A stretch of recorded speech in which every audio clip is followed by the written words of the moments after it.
It's a move seen again and again across the state and throughout San Diego. The San Diego Community College District Board is now considering changing the name of one of its campuses, currently honoring Cesar Chavez. And before making any decision, board members want to hear from the community. So ABC 10 News anchor Max Goldwasser sat in on their discussion and shares the changes already in motion.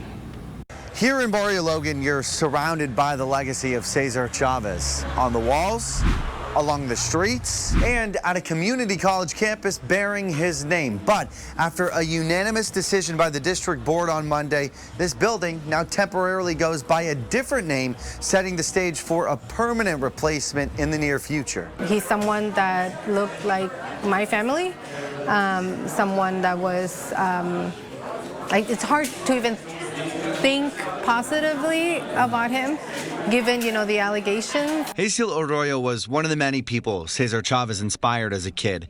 Now, as the president of the San Diego Community College District Board of Trustees, during a meeting in a campus building named in Chavez's honor, she is in charge of handling his tarnished reputation. Making a change gives the community the power, to say, we're not going to take it. After the sex abuse allegations against Chavez were made public, there have been countless efforts to remove or replace dedications to the labor leader. I was there in late March when the San Diego Unified Board unanimously agreed to start the renaming process for Cesar Chavez Elementary School in Southcrest. The SDCCD board also wanted to hear from the community first before making a similar decision. I'm heartbroken about the allegations that have been made against Chavez, but I think it's important to recognize the contributions that he did make to the overall cause. David Otto was one of the many who spoke. He thinks there should be a change, one that pays tribute to the farm workers movement.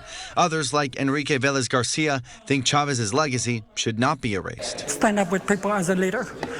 But with what happened with Dolores, does my investigation. Will the board members in favor of this motion please vote aye? The board voted unanimously to temporarily rename this the College of Continuing Education Harborview campus while initiating the process to find a permanent replacement. It also plans to remove any elements connected to Chavez and ratify the petition to rename Cesar Chavez Parkway. We want to be on the right side of history, and this is an opportunity for us to wake up, to teach, the younger generations what's important. From here, I'm told the district's continuing education president will lead discussions with the community before coming back to the board with a recommendation in the fall. In Barrio Logan, Max Goldwasser, ABC 10 News.